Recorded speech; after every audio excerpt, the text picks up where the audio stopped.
muito tempo que passou, mas temos muito tempo. Temos todo o tempo do mundo. Todos os dias antes de dormir, lembro e esqueço como foi o dia. Sempre em frente, não temos tempo a perder. Nosso suor sagrado é bem mais belo que este sangue amado e tão sério e selvagem, selvagem, selvagem.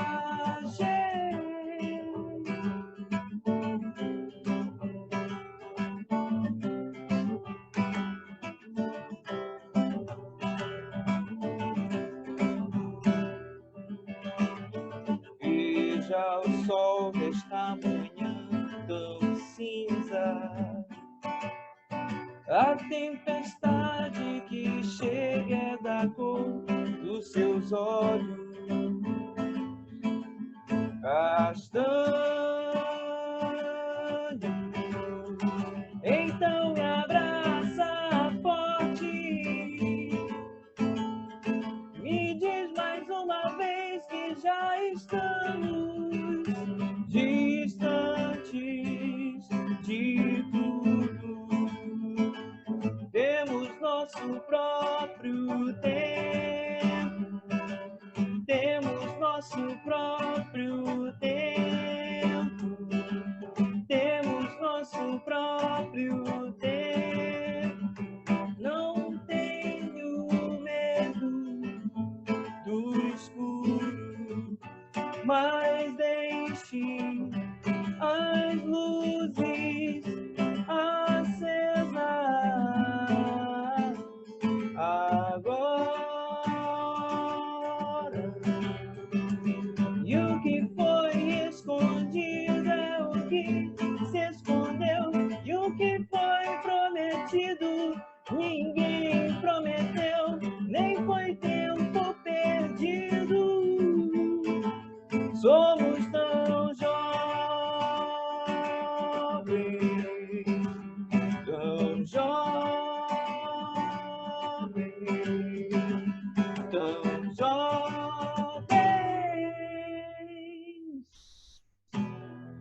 Bom dia, oitavo ano! Sejam todos muito, muito, muito bem-vindos ao nosso segundo semestre da Escola Paulo Freire. Acreditamos que será um grande segundo semestre, que será muito prazeroso, tanto para a gente quanto para vocês. Preparamos coisas muito legais para vocês nesse segundo semestre, e eu acredito que vai ser muito legal, que vocês vão gostar bastante e que vão aproveitar muito. Desejo a vocês que seja um bom retorno, que todo mundo se sinta muito bem, que todo mundo se desenvolva, né? E nós vamos para frente. Nós, né? Aqui é assim, nosso estilo de jogo é bola para frente, bola recuada jamais. Beleza?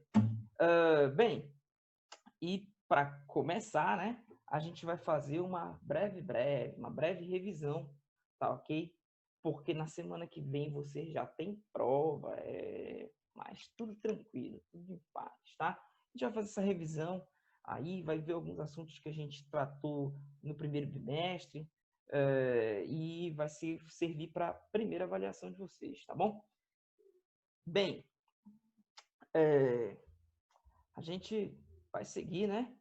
E vamos lá, certo? Bom, vamos ver aqui os assuntos. Vou compartilhar com vocês aqui, ok? A minha tela, tá? Para que a gente possa ir prosseguir. Beleza? Bom, vamos lá. Só botar aqui o meu violão aqui de lado, para a gente começar a nossa revisão. Beleza, revisão vai falar, né, do primeiro bimestre, tá bom? Ok? A nossa unidade temática vai estar abrangendo aí as artes visuais, ok? Os conteúdos da prova serão aí o pós-impressionismo, tá? Natureza morta, luz, sombra e volume, e por fim, né, derradeiramente, o expressionismo, ok? Todos esses assuntos a gente já viu, tá? Durante o primeiro bimestre, ainda no ensino presencial, depois a gente fez uma revisão legal já nesse sistema online, e hoje vamos rever de novo, tá? Bom, qual é aí a habilidade que vocês vão ter que ter aí para estar realizando? Olha só, vai ser aí, ó, apreciar e analisar, tá bom? Formas distintas das artes visuais tradicionais e contemporâneas, tá? Em obras de artistas brasileiros e estrangeiros de diferentes épocas, em diferentes matrizes estéticas e culturais, tá? De modo a ampliar a experiência com diferentes contextos e práticas artístico-visuais, e cultivar a percepção do imaginário e a capacidade de simbolizar o repertório imagético, ok? Tranquilo, vamos em frente. Então vamos lá. Para início aí de conversa, a gente vai falar um pouquinho, né? Vai relembrar aí um pouco o pós-impressionismo, ok? Como o próprio nome já sugere, ele vem depois do impressionismo, tá? Ele vai ser aí um período, tá? Período. Muito obrigado. Tá? Ele vai ser o período aí que vai vir após o impressionismo. Fica até redundante eu falar, mas é isso mesmo, ok? Pois bem, vamos falar aí dos principais pintores, tá, do pós-impressionismo. São eles Paul Gauguin, Paul Cézanne, tá? Vincent van Gogh e Toulouse-Lautrec, ok? São seriam nossos 4 principais pintores, tá? E que a gente vai cobrar esses pintores na prova, isso que é o mais importante para a gente. Eu vou cobrar os 4 de vocês na prova, tá? Então vamos lá. Vamos falar um pouco do Paul Gauguin, certo? Trago aí para vocês. Olha só, ele buscava a essência das formas, tá? Eu me lembro que logo quando a gente estava antes das férias, teve um aluno aqui desta turma que me perguntou pelo Facebook, tá? Pelo grupo lá do Facebook, o que era a essência das formas, né? E eu escrevi lá, né? Dei uma resposta lá. No entanto, certas respostas são complicadíssimas a gente fazer assim escrevendo, certo? Então, às vezes, falando, a gente consegue, o aluno consegue entender melhor. Então, aproveitando, eu resgatei isso aí, hoje eu vou responder novamente essa pergunta, a essência das formas, tá? Na verdade, toda vez que a gente tem a própria natureza, ela está recheada de formas geométricas, tá? Se observar uma flor, por exemplo, ela vai ter ali no centro dela, no gomo, um círculo, né? E assim vai, você vai observar várias outras coisas na natureza, você vai ver que a natureza ela está cheia aí de formas geométricas, tá bom? No entanto, essas formas elas vão estar muitas vezes modificadas, elas vão estar diferentes, ok? Daquilo que elas são, daquilo que elas são. E aí, o que vai acontecer dentro disso? Esses pintores, o Paul Gauguin em específico, ele vai tentar trazer, né, as pinturas, né, as formas nessas pinturas, o mais próximo possível da essência, ou seja, da forma geométrica como ela o é, dentro da sua essência, dentro daquilo que ela realmente é, né? A gente vê isso aqui, por exemplo, nessa caixa aqui, né? Vem a ser aí um retângulo, e nessas duas frutas aqui, que vem a ser o quê? 2 círculos, tá bom? Pois bem, continuando. Privilegiava as formas geométricas, né? Por isso mesmo ele buscava a essência das formas, tá? E a sua principal temática era as paisagens, tá bom? Ele viveu um tempo no Tahiti, tal, e ali ele se deslumbrou com as paisagens paradisíacas lá, tudo mais, e ele passou a abordar muito seus temas aí, as paisagens, tá? Suas pinturas. Bom, vamos falar agora de Paul Cézanne. Falamos do Gauguin, vamos falar de outro Paul agora, o Paul Cézanne. Ok? Pois bem, no início da sua carreira ele tinha características impressionistas, mas aí depois ele teve contato com outros pintores, com outras vertentes, e aí se tornou um pós-impressionista. Tá bom? Ele usava cores quentes, ok? E fazia contornos com cores escuras, tá? Seus contornos aí. Ele usava cores chapadas, né? Então essas cores elas vão ser muito semelhantes, né? Aí também até as xilogravuras, né? Ou até gravuras, certo? Elas não vão trazer tanta, digamos assim, tanto volume. As cores elas vão estar ali chapadas realmente, tá? Lembrando até uma litografia em certos momentos, tá bom? Vamos em frente. Vincent van Gogh, o grande nome do pós-impressionismo, ok? Então vamos ter aí a sua principal característica, pinceladas nítidas, tá? Próxima, pinceladas onduladas, como essa característica é bem evidente nesse quadro Noite Estrelada dele. Pinceladas ritmadas conforme o seu entusiasmo. Então a gente observando as pinceladas de Van Gogh, em seus quadros, a gente consegue saber qual era o estado de espírito do pintor naquele momento. Beleza? Vamos em frente. Toulouse-Lautrec. Vamos lá. Usava formas desproporcionais, né? Ele brincava ali com a proporcionalidade, né? E ele exagerava em alguns aspectos, era diminuto em outros aspectos, e então ele dava uma brincada ali com a proporcionalidade. Pintava interiores, ele não gostava muito, não era muito chegado a paisagens, a pintar locais externos, e ele era mais voltado para a pintura de locais fechados, ou seja, para o interior dos locais. Tá? Ficou conhecido por pintar cartazes de festas, tá? E programas de espetáculos. Ele foi um pintor também das bailarinas de Cancan, ok? Tá aí, ó, pintava as dançarinas de Cancan. E ele ficou muito conhecido por essa característica dele. Beleza, vamos falar agora do expressionismo. Tranquilo? Vamos no assunto. Olha só, essa pintura aí, tá? É O Grito, de Edvard Munch, tá? Essa talvez seja a pintura mais conhecida, né? Mais popular, pelo menos, do expressionismo, ok?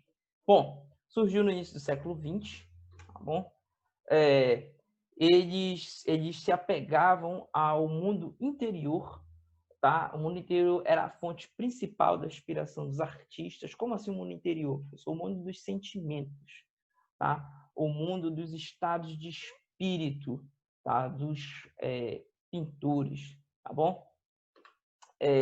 A pintura revelava angústias, medos, solidão e outros estados da alma. Como eu falei, né? A inspiração vai ser justamente os sentimentos, o estado de espírito do pintor, ok? Desenvolveram novas possibilidades de explorar a forma e a cor. Como vocês podem ver nessa própria pintura do Edvard Munch, a cor ela está explorada e não de acordo com o que as coisas realmente são. Deus o livre que nesse dia, né, que o Edvard Munch pintou esse quadro, o céu estivesse nessas cores, seria algo assustador, seria algo para ficar justamente com essa expressão facial aí do personagem principal aqui do Grito, né, que está aqui no meio, né? E o que a gente vai perceber aí, né, que eles na verdade essas cores vão explorar, na verdade, elas vão expressar justamente, elas vão dar um reforço nesse sentimento, nesse estado de espírito. No caso em questão, nessa pintura aí, a gente viu que o estado de espírito é de horror, é de pavor, é de medo, né? beleza? As emoções ganham materialidade a partir das distorções, né? Então, o quadro, ele é totalmente distorcido. As formas estão distorcidas, as figuras estão distorcidas, as cores estão distorcidas, tudo aí está distorcido, né? E isso é para o quê? Para materializar. Está materializando justamente o sentimento de horror, de pavor, de espanto, tá? Ele deveria estar tendo nesse momento dessa pintura aí, tá bom? E é também do desequilíbrio. O quadro acaba se tornando desequilibrado por conta dessa distorção toda aí, tá?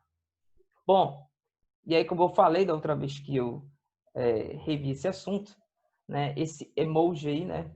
Do WhatsApp, que a gente tanto usa aí quando se impressiona com alguma coisa, né? E tal. Ele tem inspiração justamente nesse quadro do Edvard Munch, nesse quadro expressionista chamado O Grito. Vamos em frente? Vamos falar de técnicas e gêneros visuais. Tá? Vamos falar de luz e sombra. Tá? Bom, a técnica de luz e sombra ela é usada para dar o efeito de volume nos objetos representados. Como exemplo, eu trago para vocês aqui os comedores de batata do pós-impressionista Van Gogh. Ok? Bom, como a gente pode ver, a gente tem uma parte no quadro aqui que ela está bastante iluminada, que é o centro do quadro. E as outras partes periféricas do quadro, elas estão com menor iluminação, trazendo um jogo aí justamente de luz e sombra. Isso faz com que a gente tenha a dimensão nos chapéus, tá? Nas partes do rosto dos personagens aí representados, tá bom? Nas xícaras, nos bules, tá ok? E nas batatas que estão na mesa também, na própria mesa a gente consiga ter a dimensão do volume de todas essas figuras aí apresentadas e representadas neste quadro, tá? De Van Gogh, beleza? Vamos em frente. Vamos falar de natureza morta. Natureza morta é um gênero bem legal. Para quem não lembra, a gente chegou a fazer até no presencial ainda uma exposição de natureza morta. Inclusive, a exposição de vocês está também lá no meu Facebook. Quem quiser ir lá dar uma olhada, tá lá, tá bom? Vamos lá. É um gênero de pintura em que se representam coisas ou seres inanimados. Quando a gente fala inanimados, a gente está falando de movimento, né? De desenhos que a gente assiste na TV, assiste no cinema. Por que eles são chamados de desenhos animados? Porque eles são desenhos com movimentos, desenhos que se movimentam. Não são desenhos estáticos. Tá? E aí, nessa situação, né, a gente tem o quê? Né? Objetos, né, nesse quadro em questão, temos objetos que não se mexem, que não tem movimento próprio. Né? Alguém pode ser levado ao erro nessa situação, porque quando a gente vê, por exemplo, uma planta, uma flor, uma árvore, a gente tende a confundir seres inanimados com seres sem vida. Enquanto que, na verdade, não é essa a questão. Existem seres vivos, como é o caso das plantas, como é o caso dos vegetais, mas que são seres inanimados, eles não têm movimento próprio. Ninguém mexer com eles, eles também não se mexem. Né? Beleza? Então, a gente está falando de movimento. Então, dentro disso entra plantas, entra todo tipo de vegetais, todo tipo de objetos, enfim, tudo aquilo que não tem movimento próprio vai estar enquadrado, quando pintado, no gênero natureza morta. Tudo bem? Só para esclarecer, ó, quadro Fruteira, Taça e Maçãs, de Paul Cézanne. Obrigado, gente. Essa foi a nossa revisão, tá? Desejo a vocês um excelente retorno, que seja um grande segundo semestre. Vamos para frente, gente. Nossa, que, né, como a música, né, Renato Russo que eu cantei no início, né? Temos nosso próprio tempo. Agora mais do que nunca, né? A gente vai ter o nosso próprio tempo. E a verdade é que o tempo ele não para. E o Paulo Freire também não. A gente vai para frente, né? E vamos ver o que acaba primeiro, se o conteúdo ou a pandemia. Valeu, gente. Obrigadão. Um abraço.